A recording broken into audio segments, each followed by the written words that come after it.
Assalamualaikum warahmatullahi wabarakatuh dan selamat sejahtera. Pada hari ini, kumpulan kami akan membentangkan tugasan pembentangan 2 BBM 3405 peristilahan. Berikut merupakan ahli kumpulan kami yang terdiri daripada Lee Pesan, Ain Balkis, Kuno Syazihan dan saya Nurul Fazliana. Pengenalan dan definisi istilah. Peristilahan merupakan proses yang memerlukan penelitian dan ketekunan. Peristilahan merupakan satu segmen perancangan dan pembinaan bahasa Melayu.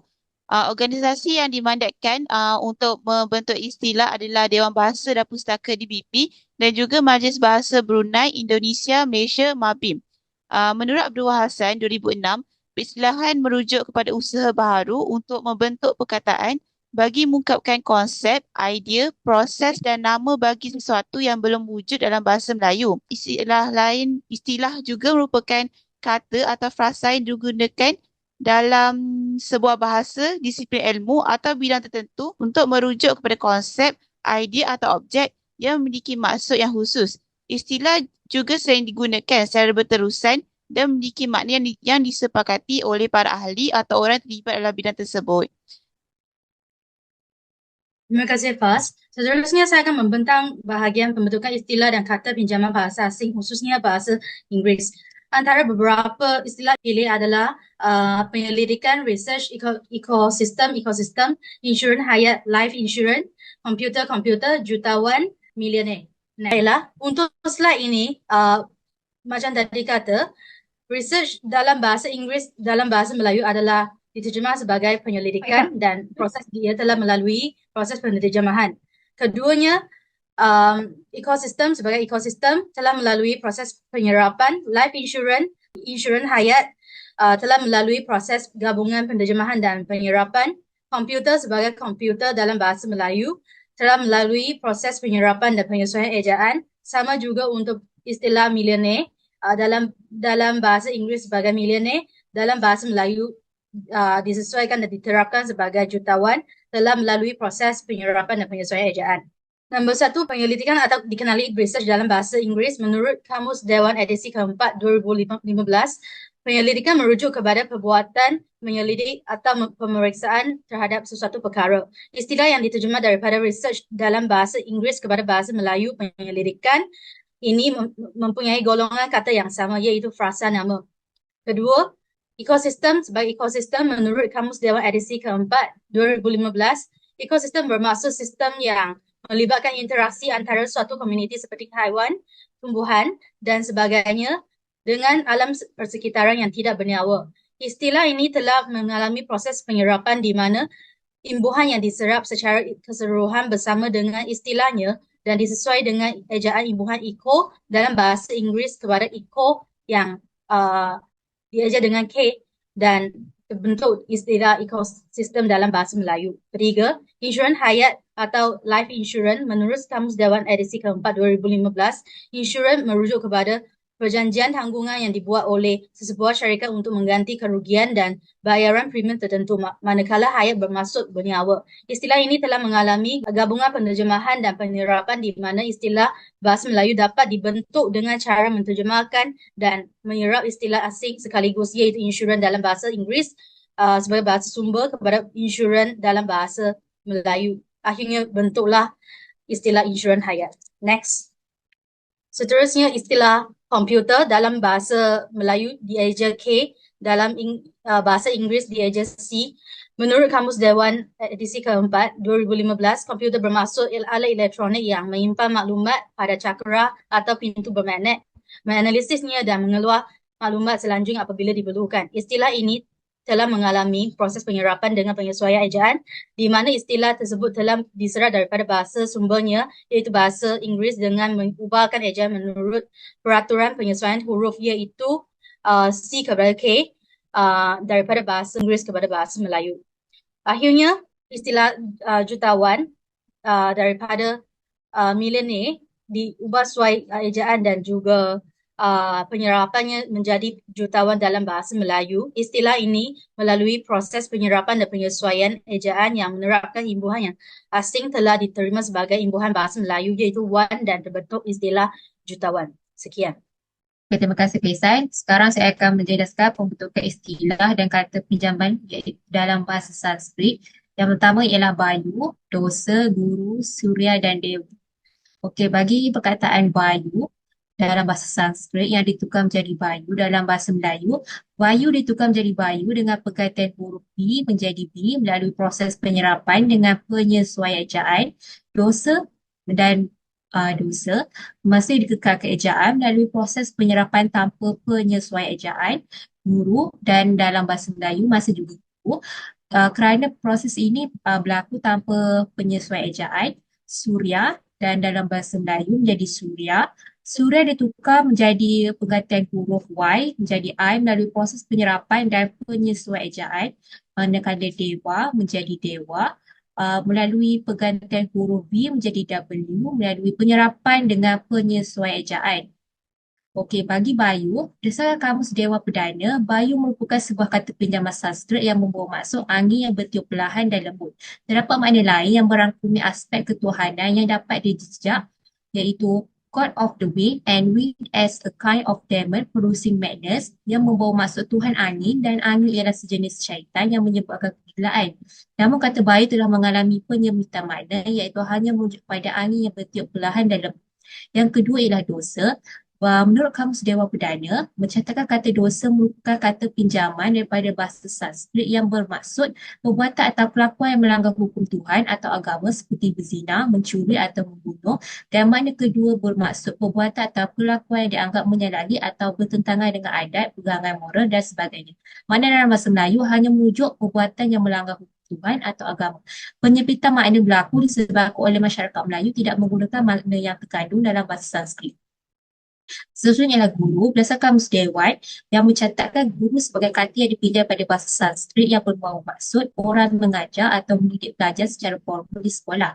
Makna terkandung dalam Sanskrit Dictionary for Spoken Sanskrit mencatatkan kata guru merujuk kepada guru kerohanian, pendeta Tuhan, pengarang, mentera, besar, hebat dan pengajar. Yang mengalami proses penyempitan secara beransur-ansur atau masyarakat Melayu hanya meminjam perkataan tersebut serta makna yang hanya merujuk pada orang yang mengajar sahaja. Yang keempat, Surya. Menurut Kamus Dewa Perdana, kata Surya merupakan kata pinjaman Sanskrit yang bermaksud maksud matahari. Jika dirujuk pada Sanskrit Dictionary for Spoken Sanskrit, iaitu maklumat makna yang lebih luas yang merujuk kepada matahari, tapi bermaksud pada dewa, isteri dan anak perempuan. Kata Surya telah mengalami penyempitan makna yang membuat maksud hanya matahari dan bukan Tuhan seperti yang dipahami oleh masyarakat Hindu. Dan yang terakhir adalah dewa. Berdasarkan Kamus Dewa Perdana yang mencatatkan kata dewa merupakan kata pinjaman daripada bahasa Sanskrit yang bermaksud sesuatu yang dipuja kerana dianggap mempunyai kuasa tahap alam dan manusia, dan makna kedua ialah watak dalam cerita dongeng atau hikayat. Kata dewa sebenarnya khusus digunakan untuk merujuk pada Tuhan atau perantara seperti yang dipercayai oleh masyarakat Hindu. Manakala masyarakat Melayu pula menggunakan perkataan Allah Subhanahu Wa Taala bagi merujuk pada Tuhan yang Esa. Sekian daripada saya. Saya akan membentangkan tentang pembentukan istilah dan kata pinjaman bahasa pasti. Contoh yang dapat dikenal pasti ialah mengandung 5, iaitu yang pertama ehwal, pari-pari, gandum, sebab dan kabli. Seterusnya untuk bahasa Parsi ialah iaitu ahwal, bahasa Melayunya ialah ehwal, melalui proses penyerapan dengan penyesuaian ejaan. Manakala untuk contoh yang kedua ialah pari, iaitu bahasa Parsi, untuk bahasa Melayu ialah pari-pari, melalui proses penyerapan tanpa penyesuaian ejaan. Yang ketiga ialah gandum, bahasa Melayunya ialah gandum, iaitu melalui penyerapan dengan penyesuaian ejaan. Untuk kabab, iaitu bahasa Melayunya ialah kebab, iaitu melalui proses penyerapan dengan penyesuaian ejaan. Manakala untuk akhir sekali ialah qabuli, iaitu bahasa Melayunya ialah kabuli, melalui proses penyerapan dengan penyesuaian ejaan. Next. Okey, untuk bahasa Melayu ehwal bermaksud berdasarkan Kamus Dewan Bahasa Perdana, kata ehwal bermaksud hal atau perkara atau ehwal semasa. Untuk ahwal berdasarkan a comprehensive Persian English Dictionary, ahwal bermaksud keadaan, situasi, hal ehwal, kemalangan, hubungan, peristiwa sama ada masa lalu atau sekarang, iaitu perubahan. Berdasarkan ACPED, didapati bahawa wujud kemiripan bentuk dan makna bagi kata ahwal dengan kata ehwal yang digunakan dalam bahasa Melayu. Hal ini secara tidak langsung menjelaskan bahawa perkataan ini merupakan sebuah kata pinjaman. Dari sudut makna pula, didapati bahawa makna asal dalam bahasa Parsi lebih meluas. Namun apabila perkataan ini masuk ke dalam bahasa Melayu, maknanya telah disempitkan, yakni merujuk kepada hal atau perkara iaitu ehwal semasa. Walau bagaimanapun, makna yang terkandung dalam kata ehwal masih lagi memiliki perkaitan dengan makna dalam bahasa Parsi. Seterusnya untuk perkataan pari-pari. Berdasarkan KDP, kata pari-pari membawa maksud makhluk yang menyerupai manusia yang wujud dalam cerita dongeng, yang kononnya mempunyai kuasa tertentu. Manakala untuk bahasa Parsi, pari berdasarkan ACPED, pari bermaksud bersayap, seorang genius yang baik, dongeng iaitu parir. Huraiannya ialah berdasarkan ACPED, dapat dikatakan bahawa perkataan ini dipinjam daripada bahasa Parsi. Walaupun maklumat asal-usul ini tidak wujud dalam KDP dan kamus-kamus asal-usul yang lain, namun persamaan bentuk kata dan makna yang terkandung dalam kata pari-pari menjelaskan bahawa perkataan itu sebenarnya merupakan sebuah kata pinjaman. Okay, next. Untuk kata gandum iaitu berdasarkan Malaysian English Dictionary dan KDP, kata gandum merupakan kata pinjaman Parsi yang bermaksud tumbuhan berdaun panjang yang ditanam di kawasan beriklim sejuk dan sederhana sejuk menghasilkan bijirin. Bagi kata bahasa Parsi, gandum iaitu berdasarkan ACPED, gandum bermaksud gandum-gandum durian, jagung kering, makan gandum. Huraiannya ialah catatan kata gandum dalam AMED mirip dengan bentuk ejaan dalam bahasa Parsi moden. Kata itu mengalami perubahan pada vokal O kepada U iaitu daripada kata gandum kepada kata gandum. Selain itu, maksud kata gandum juga didapati tidak berubah. Hal ini menunjukkan bahawa maksud daripada perkataan tersebut telah mantap dan digunakan untuk satu rujukan sahaja, iaitu merujuk kepada gandum seperti yang difahami oleh masyarakat di Malaysia pada hari ini. Seterusnya ialah perkataan kebab. KDP mencatatkan bahawa kata kebab bermaksud makanan yang terdiri daripada ketulan daging ayam, lembu dan sebagainya. Irisan tomato, bawang dan timun yang dicucuk pada lidi atau pencucuk logam dan dibakar. Untuk bahasa Parsi iaitu kabab. Berdasarkan ACPED, kabab bermaksud daging iaitu yang dipotong kecil dan dibakar dengan bawang dan telur iaitu daging panggang. Huraiannya ialah berdasarkan ACPED dapat disimpulkan bahawa berkemungkinan juga kata kebab sebenarnya dipinjam daripada kata Parsi. Kata kabab telah mengalami perubahan yakni daripada fonem A berubah kepada E membentuk kata kebab seperti yang disebut oleh masyarakat Melayu.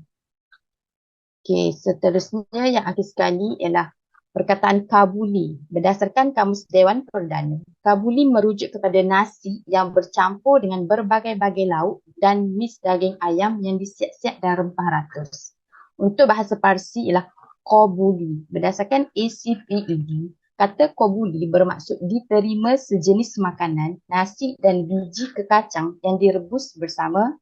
Maksud kata kabuli dalam KDP adalah mirip dengan bentuk yang tercatat dalam ACPED iaitu kobuli. Huraian yang lebih terperinci ialah jika dilihat kepada sejarah makanan masyarakat di Timur Tengah, nasi kabuli atau nasi Afgan adalah hidangan popular bagi masyarakat Afghanistan dan Pakistan. Ia merupakan hidangan Afgan yang mengandungi nasi kukus yang dicampur dengan kismis, lobak merah dan kambing. Seterusnya kita beralih kepada penggunaan kata kabuli dalam bahasa Melayu. Berdasarkan maklumat dalam Malay Concordance Project, kata kabuli dapat dijejak penggunaannya dalam manuskrip Hikayat Abdullah bin Abdul Kadir Mushi. Dalam hikayat tersebut, kata kabuli yang digunakan dalam bahasa Melayu masa kini dieja sebagai kobuli yang juga merujuk kepada makna yang sama. Perkataan ini telah mengalami perubahan fonem iaitu daripada konsonan Q kepada K, membentuk kata kabudi dalam bahasa Melayu.